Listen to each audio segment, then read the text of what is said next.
Hello दोस्तों, जय श्री कृष्ण, राधे राधे। तो आज की कथा सुनाने वाली हूँ। हरियाली अमावस्या व्रत कथा। हरियाली अमावस्या इस साल 24 जुलाई गुरुवार के दिन है। इस दिन लोग नवग्रह और पितरों की शांति के लिए पूजा करते हैं और दान देते हैं। सावन में हर तरफ हरियाली होती है, इसलिए इसे हरियाली अमावस्या कहते हैं। इस साल की हरियाली अमावस्या इसलिए भी विशेष है क्योंकि इस दिन रवि पुष्प योग का संयोग बन रहा है।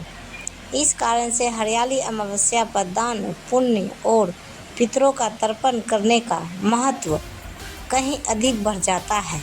तो आइए दोस्तों, सुनाते हैं सावन मास की अमावस्या तिथि का विशेष महत्व।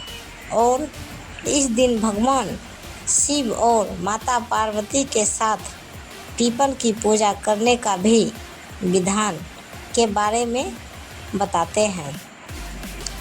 तो मान्यता है कि अमावस्या के दिन की पूजा करने के बाद कथा सुनने और पढ़ने मात्र से जीवन की सभी संकट दूर हो जाते हैं और जीवन में सुख समृद्धि और बरकत आती है। हरियाली अमावस्या व्रत कथा। एक समय की बात है, राजा महल में अपने सपरिवार के साथ सुखपूर्वक निवास किया करता था। उसका एक पुत्र था जिसकी शादी हो चुकी थी। राजा की पुत्रवधू ने एक दिन रसोई में मिठाई रखी हुई देखी तो वह सारी मिठाई खा गई। जब उससे पूछा गया कि सारी मिठाई कहाँ गई तो उसने कहा, सारी मिठाई तो चूहे खा गए। पुत्रवधू की यह बात चूहों ने सुन ली और वे इस गलत आरोप को सुनकर अत्यंत क्रोधित हुए। इसके बाद उन्होंने राजा की बहू को सबक सिखाने का निश्चय कर लिया। कुछ दिनों के बाद महल में कुछ मेहमान आए, यानी सगे संबंधी गेस्ट कुटुंब आए। चूहों ने सोचा कि यह अच्छा मौका है राजा की पुत्रवधू को सबक सिखाने का। बदला लेने के लिए चूहों ने बहू की साड़ी चुराई और उसे जाकर अतिथि के कमरे में रख दी। जब सुबह सेवकों और अन्य लोगों ने उस साड़ी को वहां पर देखा तो लोग राजा की बहू को चरित्र के बारे में बात करने लगे। यह बात जंगल में आग की तरह पूरे गांव में फैल गई। जब यह बात राजा के कानों तक पहुंची तो उसने अपने पुत्रवधू के चरित्र पर शक करते हुए उसे महल से निकाल दिया। फिर क्या दोस्तों, राजा की बहू महल से निकलकर एक झोपड़ी में रहने लगी और नियमित रूप से पीपल के एक वृक्ष के नीचे दीपक जलाने लगी। इसके साथ ही वह पूजा करके गुड़धानी का भोग लगाकर लोगों में प्रसाद वितरित करने लगी। इस प्रकार कुछ दिन बीत जाने के बाद एक दिन राजा उस पीपल के पेड़ के पास से गुजरे जहां उनकी बहू हमेशा दीपक जलाया करती थी। इस दौरान उनका ध्यान उस पेड़ के आसपास जगमगाती रोशनी पर गया। राजा इसे देखकर चकित रह गए। महल में वापस आने के बाद उन्होंने अपने सैनिकों से उस रोशनी के रहस्य के पता लगाने के लिए कहा। सैनिक राजा की बात मानकर उस पेड़ के पास चले गए। वहां पर उन्होंने देखा कि दीपक आपस में बात कर रहे थे। सभी दीपक अपनी अपनी कहानी बता रहे थे। तभी एक दीपक बोला, मैं राजा के महल से हूँ। महल से निकालने जाने के बाद राजा की पुत्रवधू रोज़ मेरी पूजा करती है और मुझे प्रज्वलित करती है। सभी अन्य दीपकों ने उससे पूछा कि राजा की बहू को महल से क्यों निकाला गया तो उसने बताया कि एक दिन उसने मिठाई खाकर चूहों का झूठा नाम लगा दिया। इस पर चूहे नाराज हो गए और राजा की बहू से बदला लेने के लिए उसकी सारे अतिथि के कमरे में रख आए। यह सब देख राजा ने उन्हें महल से निकाल दिया। यह सब सुनकर सैनिक भी हैरान रह गए और महल वापस आकर उन्होंने राजा को पूरी कहानी सुनाई। यह सुनकर राजा को अपनी गलती का एहसास हुआ और उसने अपनी पुत्रवधू को महल में वापस बुला लिया और इस प्रकार पीपल के पेड़ की नियमित पूजा करने का फल राजा के बहू को मिला और वह अपना जीवन आराम से व्यतीत करने लगी।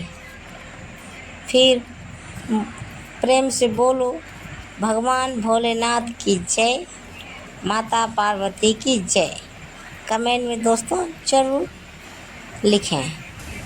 हरियाली अमावस्या इस साल 24 जुलाई गुरुवार के दिन है। इस दिन लोग नवग्रहों और पितरों की शांति के लिए पूजा करते हैं और दान देते हैं। सावन में हर तरफ हरियाली होती है, इसलिए हरियाली अमावस्या कहते हैं।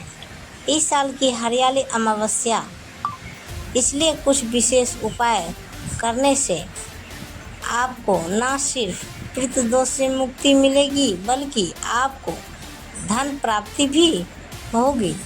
वही हरियाली अमावस्या पर दान पुण्य और पितरों का तर्पण करने का महत्व भी कहीं ज़्यादा है। आइए सुनाते हैं हरियाली अमावस्या के कुछ विशेष उपाय। पहला नंबर, हरियाली अमावस्या पर बन रहा है रवि पुष्प योग। ज्योतिष शास्त्र में रवि पुष्प योग को बहुत ही विशेष माना जाता है। जिस तरह गुरुवार का संबंध देवताओं के गुरु बृहस्पति से माना जाता है, उसी तरह रविवार का संबंध ग्रहों के राजा सूर्य देव के साथ माना जाता है। पुष्य नक्षत्र यदि रविवार का होता तो इसे रवि पुष्य योग कहा जाता है, जो काफ़ी शुभ होता है। ऐसे में हरियाली अमावस्या पर रवि पुष्प योग के दौरान शुभ कार्य करना बहुत अधिक फलदायी है। रवि पुष्प योग में पितरों की शांति के लिए पूजा पाठ करना और दान पुण्य अवश्य करना चाहिए। हरियाली अमावस्या पर करें पितरों का तर्पण। हरियाली अमावस्या पर सबसे पहले पितरों का तर्पण जरूर करना चाहिए। वहीं हरियाली अमावस्या पर पेड़ लगाने का भी विशेष महत्व है। हरियाली अमावस्या पर पितरों का ध्यान करते हुए एक पेड़ जरूर लगाइए। धार्मिक मान्यताओं के अनुसार एक वृक्ष लगाना 10 पुत्रों के लालन पालन के बराबर पुण्य प्रदान करता है। इससे आपके पितरों की आत्मा को शांति मिलती है और आपके जीवन की सारी बाधाएं दूर होती है। हरियाली अमावस्या पर सुहागनों को सुहागन का सामान दान करें। हरियाली अमावस्या पर महिलाएं व्रत रखती है। ऐसे में सुहागिन महिलाएं एक दूसरे को श्रृंगार सामग्री जैसे हरी चूड़ियाँ, हरे वस्त्र, हरी बिंदी और मेहंदी दान कर सकती है। इससे सौभाग्य में वृद्धि होती है और पति की उम्र बढ़ती है। और हरियाली अमावस्या पर 5 दीपक जरूर जलाइए। शाम के समय 5 दीप जलाकर एक दीप भगवान के पास, पूजा घर में, दूसरा तुलसी के पास, तीसरा पितरों के लिए घर के बाहर दक्षिण मुँह करके रखें। चौथा दीप घर में जल के स्थान जैसे नल, 5वां घर के मुख्य द्वार पर रखें। इससे घर से नकारात्मक ऊर्जा समाप्त होगी, देवी लक्ष्मी का घर में वास होगा और पितरों प्रसन्न होकर आपको संतान और उन्नति प्रदान करेंगे। हरियाली अमावस्या पर इन उपायों को भी ज़रूर करें और हरियाली अमावस्या पर इन उपायों को भी ज़रूर करें। हरियाली अमावस्या पर पेड़ लगाने का भी बहुत महत्व है, इसलिए हरियाली अमावस्या पर एक वृक्ष ज़रूर लगाएं। इससे वातावरण स्वच्छ रहता है। दूसरा, भगवान शिव का पंचामृत से अभिषेक करने से आपके जीवन के सभी कष्ट दूर होते चले जाते हैं और आपकी मनोकामनाएं पूरी होती है।